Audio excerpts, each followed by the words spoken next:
Now at 6 a.m. on WKYT this morning, a semi slams into a tree, nearly missing a house in a violent crash that shut down a busy central Kentucky road. Officials say that the engineer in that deadly Amtrak train crash is holding up the investigation by staying silent. And the Kentucky State Police trooper's good deed goes viral. Tracking, alerting, protecting. WKYT News starts now with breaking news. Top of the morning to you from WKYT. We're glad you're with us. We began with a breaking news alert this morning. 2 men wanted in connection with a Clark County murder have been arrested in Columbus, Ohio. The Franklin County, Ohio jail confirms that Christopher Coleman and Kirk Garrett are in their facility. They were booked a short time ago.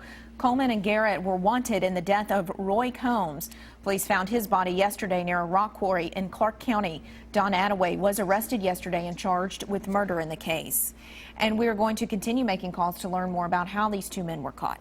And we'll also bring you updates as soon as that information is available on air and online. Now, we're also tracking developing news this morning out of Anderson County. That's where a violent semi crash has part of a major road blocked. That crash happened around midnight on Grafenberg Road. That's just north of Lawrenceburg. WKYT's Victor Puente is there live. We understand the road has just reopened, Victor? Yeah, the road reopened within about the past 15 minutes. That impact was so violent. You can see the truck's fuel tank. One of them is right here. The truck's engine is actually over on the other side of that tree. Pieces of aluminum spread across this yard. Now, crews were out here working for about 6 hours to haul away that semi after the driver lost control and hit a tree. State police say it happened around midnight. That's when a driver hauling aluminum went off the road, hit the tree so hard it threw the engine from the cab. Now, the crews had to work a while to haul away all that stuff. They'll plan on coming back out here to get all of this aluminum. Now, police say the driver was flown to UK hospital with non-life-threatening injuries. The cab of that truck was destroyed in the crash. Police say the metal shot forward when he hit that tree. It came out of the trailer and hit the back of the cab. It also spread across the yard again, as you can see. Now, the truck actually came to a stop within a couple feet of a home, but police say that home was not damaged. Live in Anderson County, Victor Puente, WKYT. Things finally cleaning up out there. Looks like getting back to normal. The road reopened now. Yeah, what a scene it's been all morning there. It's been a very busy morning. There's a lot going on this weekend. And we may have to dodge a few showers for that. Meteorologist Micah Harris has an early look at the forecast from our First Alert Weather Center. Micah. Yeah, we're going to have to do that as we slide toward the weekend. But right now, what we're looking at is a pretty nice start to the day. Now, you're seeing twilight outside. It's going to be one of those days that you have a mixture of sun and clouds, just like the past few days. It's been beautiful, beautiful weather. But when you start to get that, humidity down, and you can really drop these temperatures overnight. It's another cool start to the day.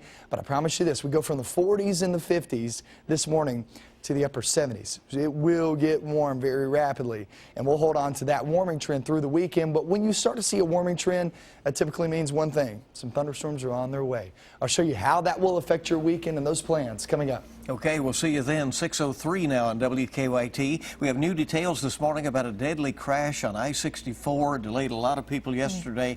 The woman killed has now been identified, and the semi-driver who police say caused the crash is in jail. State police say 43-year-old Doris Wise of Louisville died at the scene. A semi slammed into her car, causing a chain reaction crash.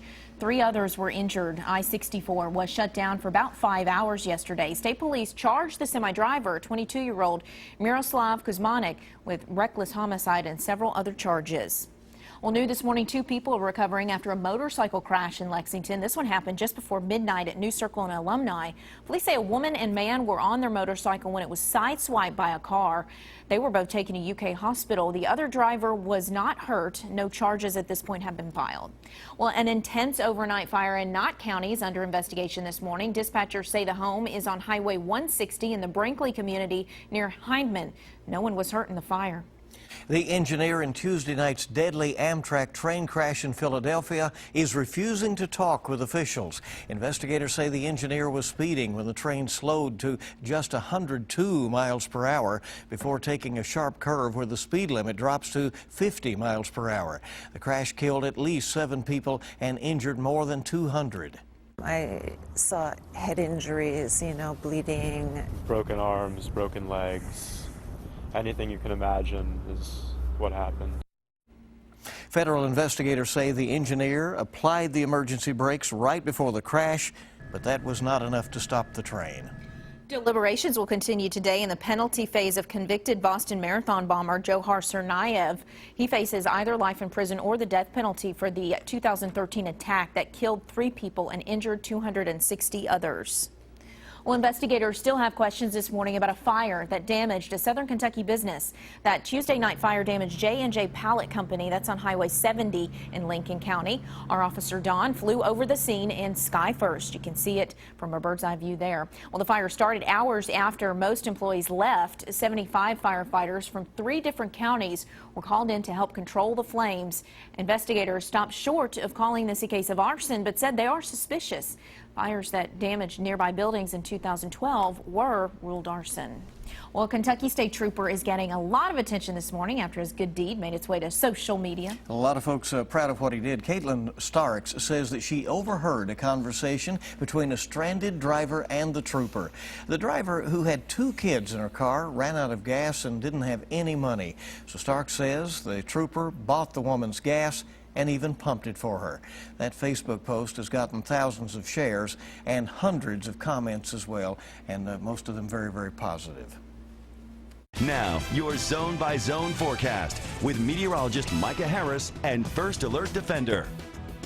Boy, it's looking really nice. Anywhere you look across the state of Kentucky, we're seeing those temperatures outside holding on to the 40s and the 50s. Now, as we continue to watch across the way, look for these temperatures to jump very rapidly. 52 now in Laurel County area, getting ready for the Bluegrass Festival kicking off tomorrow. I'll take you off through the weekend. Unfortunately, weather's going to be a little bit different there for you guys for the Bluegrass Festival. 40s, 50s outside. You go to Mount Sterling, Winchester, all the way to, say, Frenchburg, and my friends there in Morgan County, holding on West Liberty, sitting in the 40s. It's a good start. It is a crisp morning, I'll tell you that. Do you need a jacket? Do you need a sweater? It's one of those, if you get chilly pretty easily, yes. But I'll tell you this, once the sun rises, you'll get out of the 40s very quickly. Rapid increase of temperature, 79 by the afternoon. And that does sound pretty warm for this time of year, when typically we're around 74 degrees. And it is, but the humidity is still down. It's not up just yet. That will be in the days to come. Great evening in store for walking, running, whatever it may be. It's perfect, perfect weather for it. Overnight and into tomorrow morning, look at those differences. 48 this morning, 60 degrees there tomorrow morning. So it is getting warmer. And today's talkers, we'll all still be talking about how nice it is outside. It's a beautiful day in store.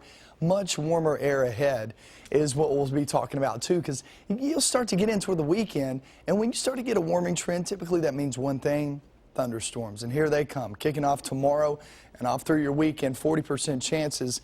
When do they come, though? That is the big question, because you got the Capitol Horse Marathon going on. That's going to be Saturday morning. 5Ks happening.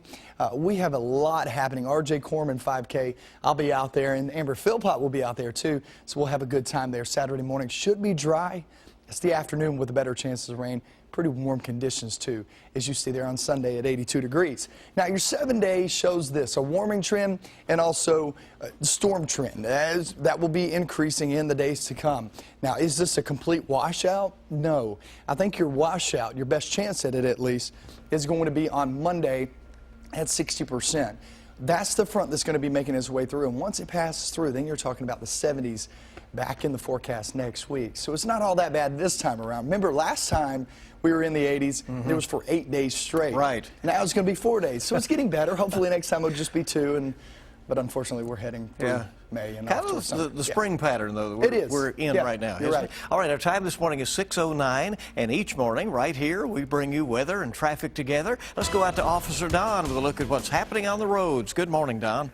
Good morning. Well, we just had a look at the circle, and on the inner loop and new circle around Tate's Creek, that turns out some debris in the roadway there in the right lane. So hopefully that'll be clear in the next few minutes, just to keep that in mind if you're going to head that direction. Tate's Creek itself looks good between Man of War all the way down to New Circle Road. Live look at I-75-64, the northern split this morning. No trouble through there on the interstate.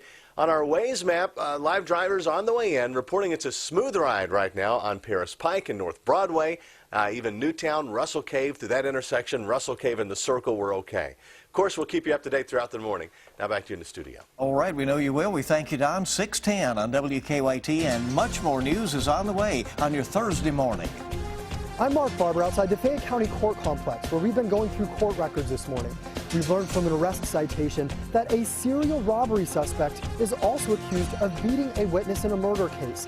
I'll have a full report on the new details right after the break. And Walmart has raised the stakes in its battle for online shoppers, how it plans to compete with Amazon. Coming up on WKYT in about 5 minutes.